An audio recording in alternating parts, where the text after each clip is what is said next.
Elle ressemblait à n'importe quelle autre femme brisée qui fuyait tout ce qu'elle avait toujours connu, n'emportant avec elle qu'une valise en cuir usé et les vêtements qu'elle portait. Mais dans cette valise abîmée, Magnolia Voss transportait suffisamment d'argent pour acheter 3 ranchs de la taille de celui dont son fils venait de la chasser. En 24 heures, Sterling Maddox allait découvrir que la plus grande erreur de sa vie n'était pas seulement la perte de sa mère, mais aussi celle du contrôle sur tout ce qu'il pensait lui appartenir. Le soleil matinal projetait de longues ombres sur le ranch Maddox tandis que Sterling se tenait sur le porche, la mâchoire serrée comme du granit.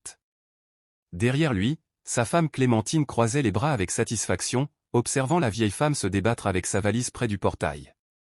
La valise en cuir semblait sur le point de se défaire, maintenue par des sangles usées et une détermination obstinée. « Elle s'en va enfin », murmura Clémentine, sa voix empreinte de ce doux venin qui empoisonnait l'esprit de Sterling depuis des mois. Plus de poids mort pour nous tirer vers le bas. Les mains de Sterling agrippèrent la balustrade du porche jusqu'à ce que ses jointures blanchissent.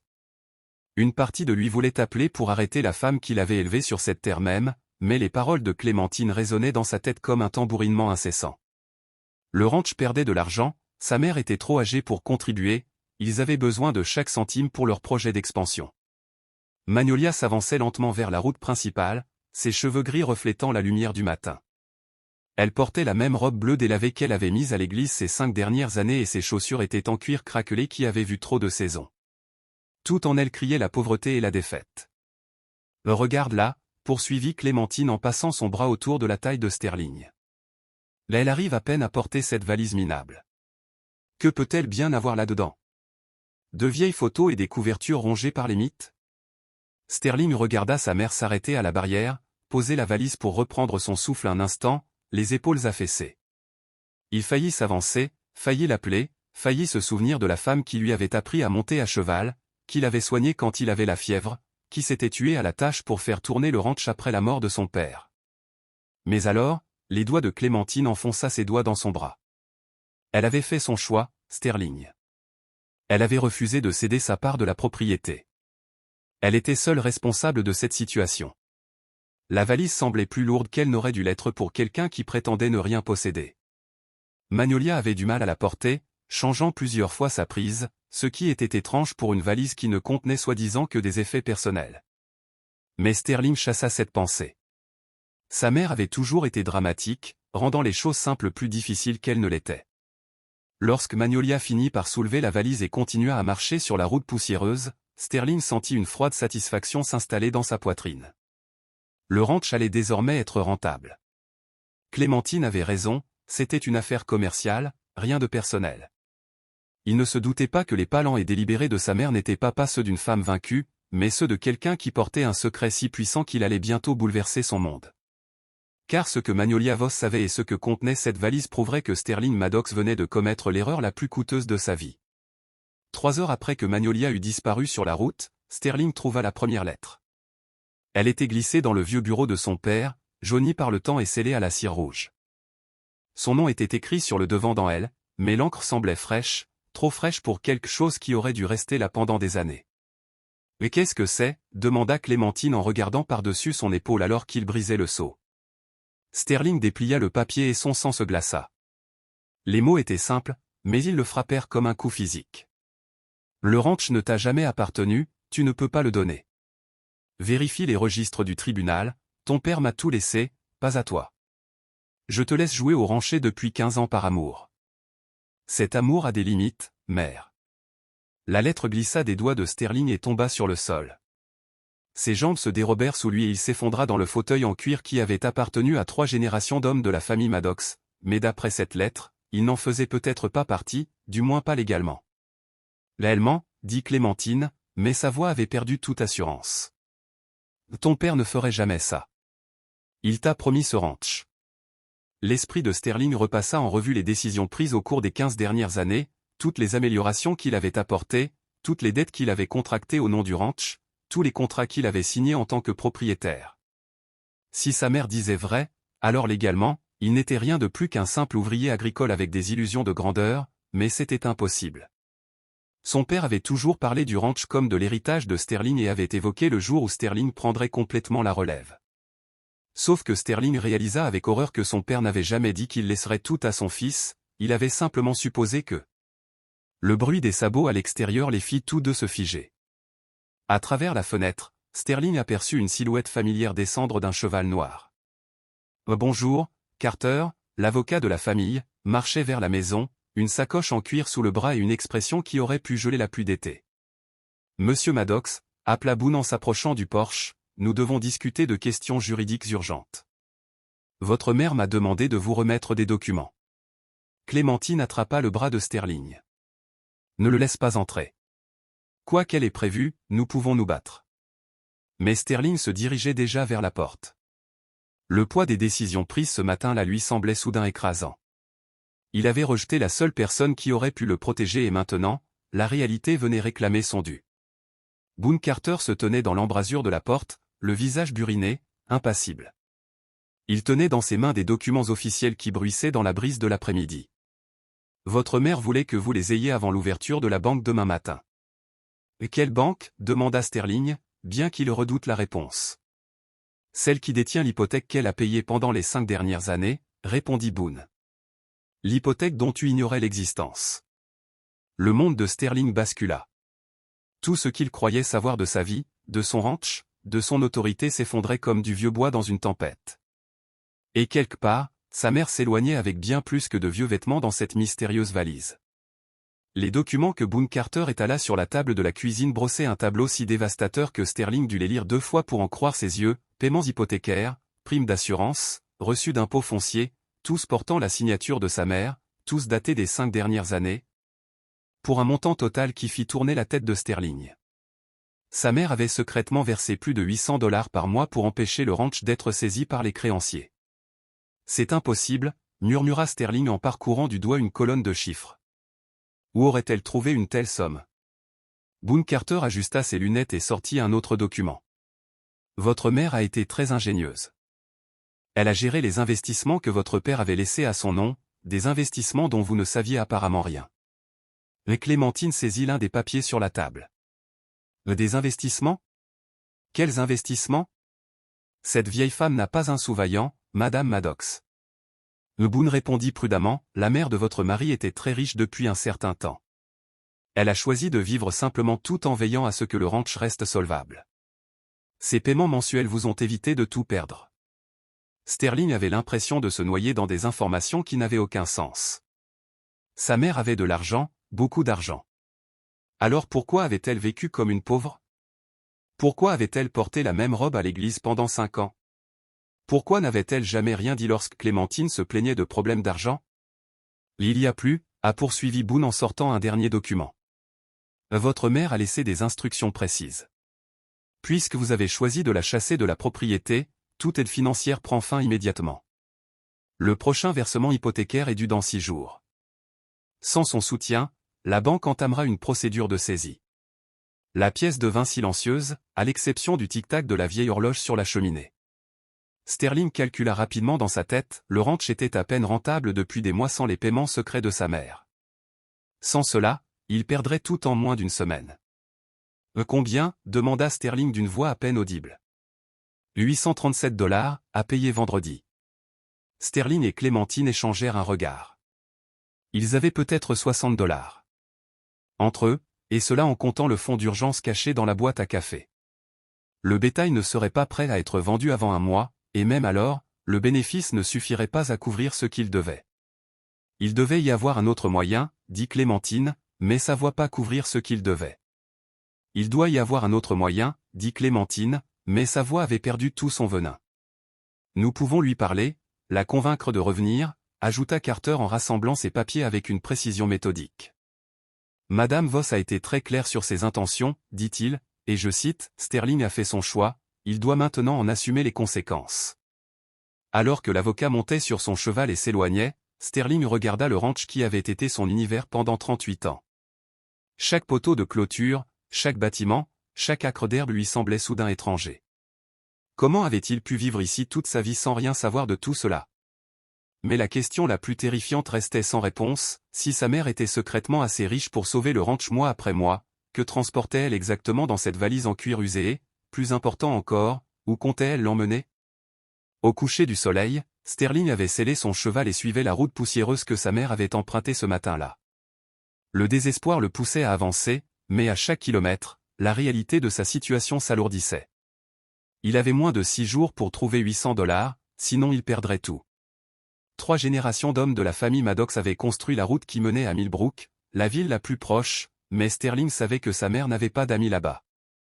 Elle était restée seule pendant des années, s'aventurant rarement au-delà du magasin général pour s'approvisionner. Où une femme âgée avec une lourde valise pouvait-elle aller? Au carrefour, il rencontra le vieux Petruchkin qui revenait de la ville avec son chariot. Le visage buriné de Pet s'illumina lorsqu'il vit Sterling approcher. « J'ai vu ta mère cet après-midi », cria Pet. C'est très étrange, mais elle a engagé Jimmy Caldwell pour la conduire jusqu'à Silver Creek. C'est un voyage de 2 jours pour une vieille femme, Silver Creek. Sterling sentit son sang se glacer. C'était là que vivait le frère de son père, l'oncle Thomas Maddox, le mouton noir de la famille qui avait quitté le ranch il y a 40 ans après une violente dispute avec le père de Sterling. Les 2 frères ne s'étaient plus jamais parlé et Sterling avait toujours supposé que Thomas était mort. A-t-elle dit pourquoi elle allait là-bas? Demanda Sterling. Pet se gratta la barbe grise. Pas exactement, mais elle a demandé à Jimmy de s'arrêter d'abord au bureau du télégraphe. Elle a envoyé un long message à quelqu'un et a payé un supplément pour s'assurer qu'il soit transmis rapidement. Un télégraphe? Sa mère coordonnait quelque chose, planifié à l'avance. Ce n'était pas la fuite désespérée d'une femme brisée, c'était calculé, délibéré, mais calculé pourquoi? Sterling éperonna son cheval en direction de Silver Creek, chevauchant à toute allure dans l'obscurité grandissante. Si sa mère avait 2 d'avance en chariot, il pourrait la rattraper avant minuit s'il poussait son cheval à fond. Mais au fur et à mesure que les kilomètres défilaient, le doute s'insinuait dans son esprit comme le brouillard. Et si l'oncle Thomas était vivant? Et s'il avait été en contact avec Magnolia pendant toutes ces années? Le père de Sterling avait toujours refusé de parler de la raison pour laquelle les frères s'étaient battus, répondant aux questions par un silence furieux. Mais si cette vieille querelle familiale était liée à la fortune cachée de sa mère? La lune était haute lorsque Sterling aperçut enfin les lumières de Silver Creek au loin. La petite ville était presque entièrement plongée dans l'obscurité, à l'exception du saloon et de quelques maisons dont les lampes brûlaient encore tard dans la nuit. Mais un bâtiment se détachait, une grande maison sur la colline qui semblait rayonner d'une lumière jaune et chaleureuse à chaque fenêtre. Sterling n'avait jamais vu la maison de son oncle Thomas, mais il savait d'une manière ou d'une autre que c'était là qu'il trouvait sa mère. La maison était trop grande, trop cossue pour un simple éleveur. Quelqu'un de très riche y vivait. En s'approchant de la propriété, Sterling entendit des voix provenant de la maison. La voix de sa mère était claire et forte, mais il y avait quelque chose de différent dans son ton. La fatigue et le découragement auxquels il était habitué. Elle semblait autoritaire, imposante. Puis il entendit la voix d'un homme répondre « Es-tu absolument certaine de cela, Maggie? Une fois que nous aurons commencé, il n'y aura plus de retour en arrière. » La réponse de sa mère fit trembler les mains de Sterling sur la crosse de son fusil. « Thomas, je prépare cela depuis 15 ans. Il est temps que Sterling apprenne à quoi ressemble le vrai pouvoir. » Sterling mit pied à terre et se glissa plus près de la maison. Son cœur battait à tout rompre contre ses côtes. À travers la grande baille vitrée, il pouvait voir sa mère assise à une table à manger richement décorée, en face d'un homme qui ne pouvait être que son oncle Thomas, mais ce n'était pas la vieille femme brisée qui avait quitté le ranch ce matin-là. Magnolia était assise bien droite, l'air confiant, les mains calmement posées sur la table. La valise usée était ouverte à côté d'elle et Sterling aperçut des piles de papier et ce qui semblait être d'épais paquets enveloppés dans du tissu, mais depuis sa position à l'extérieur, il ne pouvait pas distinguer les détails. Pas distinguer les détails. Le garçon n'avait jamais compris ce que son père avait vraiment laissé derrière lui. Thomas parlait d'une voix qui avait la même autorité que celle dont se souvenait Sterling chez son propre père, mais rendue plus rude par les années. Robert était trop fier pour lui dire la vérité au sujet des concessions minières. Des concessions minières?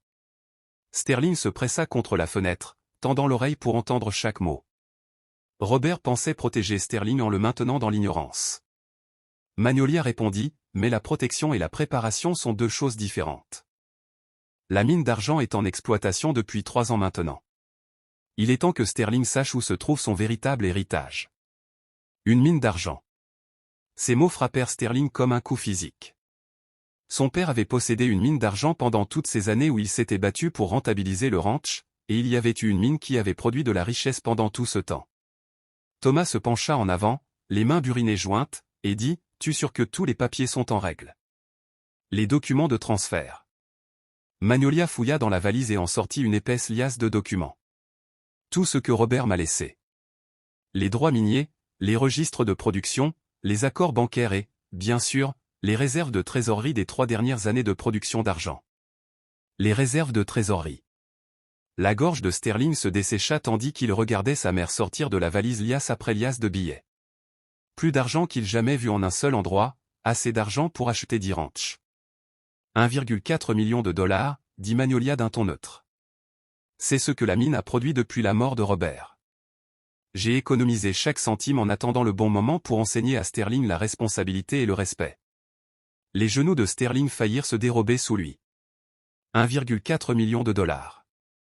Sa mère n'était pas seulement riche, elle avait amassé une fortune qui pouvait transformer complètement leur vie, et il l'avait jetée comme un meuble dont on ne veut plus. La question maintenant, a poursuivi Thomas, est de savoir si Sterling mérite d'hériter de ce que Robert a construit après son comportement d'aujourd'hui. Je suis enclin à penser que non. Il a fait son choix, dit Magnolia d'une voix dure, mais chaque homme mérite une chance de se racheter. Je vais lui donner une occasion de prouver qu'il est digne du nom des Maddox. S'il échoue, elle ne termina pas sa phrase, mais Thomas acquiesça d'un air sombre, les droits miniers te seront transférés de façon permanente et Sterling perdra tout. Sterling s'éloigna de la fenêtre, l'esprit en ébullition. Sa mère l'avait testé toute la journée. La crise hypothécaire, le choix forcé entre sa femme et sa mère, tout cela n'avait été qu'un test et il avait échoué de manière spectaculaire, mais il lui restait encore une chance, une occasion de réparer ses erreurs. La question était de savoir ce que sa mère exigerait comme preuve qu'il méritait d'hériter d'une fortune dépassant ses rêves les plus fous. Alors qu'il montait à cheval pour retourner au ranch, Sterling entendit une dernière fois la voix de sa mère flotter dans l'air nocturne. Si Sterling veut son héritage, il devra choisir entre la femme qui a empoisonné son esprit et la famille qui a fait de lui ce qu'il est, et cette fois, il n'y aurait pas de seconde chance. Sterling chevaucha toute la nuit, dans un brouillard d'incrédulité et d'angoisse grandissante. Lorsqu'il arriva au ranch, l'aube se levait à l'horizon, peignant le ciel de la couleur du sang frais. Son cheval était épuisé et Sterling avait l'impression que son âme avait été piétinée par les sabots. Clémentine l'attendait sous le porche, les bras croisés et le visage crispé par l'inquiétude. « Où étais-tu ? J'ai passé la nuit à mourir d'angoisse. » Sterling mit pied à terre lentement, les jambes chancelantes. Comment pouvait-il expliquer ce qu'il avait découvert? Comment pouvait-il dire à sa femme que tout ce qu'il croyait savoir de leur vie n'était qu'un mensonge? Je l'ai trouvé, dit-il simplement. Les yeux de Clémentine s'illuminèrent d'espoir. Dieu merci. Tu l'as convaincue de revenir?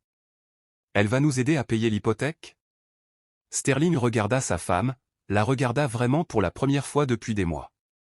Ses cheveux blonds étaient parfaitement coiffés malgré leur matinale, sa robe était neuve et coûteuse, même son expression inquiète semblait calculée. Quand était-elle devenue une étrangère pour lui? Elle avait de l'argent, Clémentine, plus d'argent qu'il n'aurait jamais pu imaginer. Combien? La question vint trop vite, avec trop d'empressement. 1,4 million de dollars. Clémentine resta bouche bée, pendant un instant, elle eut l'air véritablement stupéfaite, puis son expression se transforma en quelque chose que Sterling n'avait jamais vu auparavant. De la pure cupidité. 11,4 millions, murmura-t-elle. Sterling, tu sais ce qu'on pourrait faire avec tout cet argent? On pourrait acheter le plus grand ranch du territoire, on pourrait vivre comme des rois. Ce n'est pas notre argent, dit Sterling calmement. Mais tu es son fils, son unique enfant, il finira par t'appartenir. Clémentine s'approcha, ses mains cherchant ses bras. Tout ce que tu as à faire, c'est excuser, jouer le fils modèle pendant quelques années jusqu'à ce qu'elle décède, puis tout sera à nous. La désinvolture avec laquelle elle parlait de la mort de sa mère donna la nausée à Sterling. Elle me donne le choix. Quel genre de choix? Sterling croisa le regard de sa femme et y vit son avenir se refléter, des années de manipulation, des années passées à être lentement empoisonnées contre tous ceux qui tenaient vraiment à lui. Des années à regarder Clémentine dépenser l'argent gagné au prix du sang et des sacrifices de générations d'hommes de la famille Maddox. Je dois choisir entre toi et mon héritage. Le visage de Clémentine devint blanc, puis rouge de rage. C'est ridicule, elle ne peut pas te faire choisir entre ta femme et l'argent. Nous nous battrons, nous prendrons des avocats. Elle possède légalement la mine, elle possède légalement le ranch, elle ne me doit rien. Ces mots avaient un goût amer dans la bouche de Sterling, mais ils étaient vrais. Alors nous attendrons qu'elle se décède. Les vieilles femmes ne vivent pas éternellement. Sterling s'éloigna de sa femme comme si elle l'avait frappé. La femme qu'il avait épousée, la femme qu'il avait choisie plutôt que sa propre mère, se révélait être exactement ce que Magnolia avait toujours vu en elle, un poison qui avait lentement rongé son jugement et son cœur. « Il y a autre chose, dit Sterling. Elle veut une réponse ce soir. Si je te choisis, je perds tout. Le ranch, la mine, tout revient définitivement à oncle Thomas. » Clémentine plissa les yeux. « Et si tu l'as choisi, dit Sterling en déglutissant péniblement, alors je devrais te renvoyer pour toujours. » Le silence qui suivit fut rempli du bruit du monde de Sterling qui se fracturait selon des lignes qu'il commençait seulement à voir clairement. Les heures qui suivirent furent les plus longues de la vie de Sterling. Clémentine s'était retirée dans leur chambre, n'en sortant que pour arpenter la maison comme un animal en cage, s'arrêtant toutes les quelques minutes pour s'arrêter et le fixer d'un regard qui semblait calculer sa valeur au centime près. « Mais tu ne peux pas sérieusement envisager cela, dit-elle pour la 10e fois alors que le soleil de l'après-midi filtrait à travers les fenêtres. Je suis ta femme, je t'ai soutenue dans toutes les épreuves. » Sterling était assis au bureau de son père, fixant la lettre que sa mère avait laissée. Les mots semblaient s'imprimer plus profondément dans sa mémoire à chaque lecture. « Mais tu m'as soutenu, dit-il lentement. Ou plutôt, tu m'as poussé vers des décisions qui te convenaient. Comment peux-tu dire ça ? La voix de Clémentine se brisa, laissant transparaître une douleur sincère. Tout ce que j'y ai fait, c'était pour nous, pour notre avenir, notre avenir. Sterling leva les yeux vers elle. Ou pour ton confort. Le masque de Clémentine glissa un instant et Sterling vit quelque chose de froid et de calculateur en dessous. Puis elle se ressaisit et se plaça derrière sa chaise, les mains posées sur ses épaules. Sterling, réfléchis à ce que tu dis. Ta mère est une vieille femme aigrie qui essaie de te contrôler depuis l'au-delà. En gros, elle utilise l'argent pour te manipuler, comme elle a-t-elle déjà utilisé l'argent pour me manipuler ? Elle a payé l'hypothèque en secret, tu ne vois pas ? Elle voulait que tu te sentes impuissant pour que tu dépendes d'elle. C'est du chantage émotionnel. Sterling s'est éloigné d'elle et s'est levé. Par la fenêtre, il pouvait voir le bétail paître dans le pâturage lointain. Son père avait acheté ce bétail, son grand-père avait construit les clôtures qui les contenaient. 3 générations de sueur et de sacrifices, et il avait failli tout gâcher. Loin à cause du poison qu'elle lui avait soufflé à l'oreille, elle aurait pu me parler de la mine à tout moment. Sterling dit qu'elle aurait pu utiliser cet argent pour me contrôler pendant des années. Au lieu de cela, elle m'a laissé croire que je dirigeais ce ranch tout seul parce qu'elle voulait que tu échoues. La voix de Clémentine s'éleva.